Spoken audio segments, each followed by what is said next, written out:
في سنة 2024 حصل واحد من أكتر القرارات جدلا في تاريخ جائزة البالون دور. رودري يكسب وفينيسيوس يخسر. فيني مانويل ولا فيني في الليلة الظلماء هو بدر الريال المضيء وهو من يرسم الطريق دائما. ناس قالت عدل وناس قالت سرقة واضحة، بس الحقيقة ولا دي ولا دي. الحقيقة أعقد من كده بكتير، والنهاردة هقول لك ليه رودري كسب وليه فينيسيوس جونيور خسر الجائزة، وهتفهم إن الموضوع مش مجرد أهداف ومهارات. جائزة البالون دور مش مجرد جائزة، دي تعريف مين أفضل لاعب في العالم. بس السؤال هنا، يعني إيه أفضل؟ هل الأفضل هو اللي بيعمل لقطات خرافية، ولا اللي بيكسبك بطولات، ولا اللي فريقه بيعتمد عليه بنسبة 100%؟ السنة دي الجائزة جاوبت على السؤال ده بشكل صادم جدا. خلينا نبدأ باللي خسر الجائزة، فينيسيوس جونيور. الراجل ده كان مرعب، بطل دوري أبطال أوروبا مع ريال مدريد، بطل الدوري الأسباني مع ريال مدريد، سجل أهداف حاسمة في أكبر مباريات في الموسم. فينيسيوس في الموسم ده مش بس بيلعب، لا ده فينيسيوس كان بيكسر المدافعين.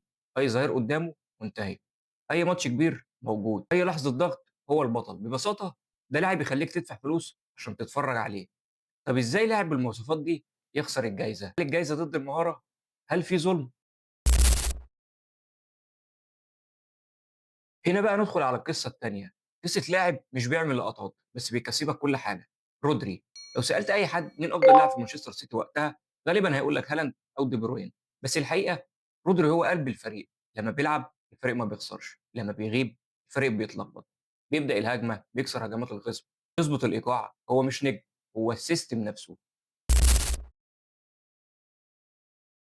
خلينا نبص على الارقام. رودري مش بس لاعب كويس، ده بطل الدوري الانجليزي، بطل اوروبا مع اسبانيا، افضل لاعب في البطوله. وهنا النقطه اللي قتلت فينيسيوس، البطولات الدوليه. فينيسيوس مع البرازيل ولا حاجه تذكر، رودري مع اسبانيا بطل اوروبا.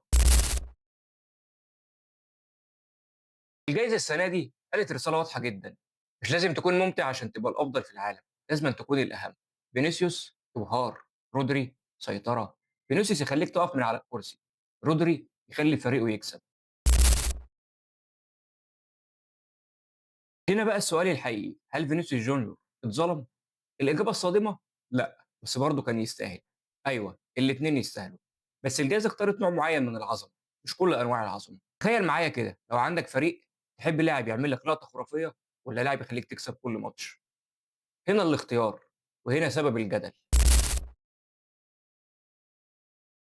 في النهاية فينيسيوس خسر الجائزة بس كسب قلوب الناس، ورودري كسب الجائزة بس مش كل الناس مقتنعة بيه.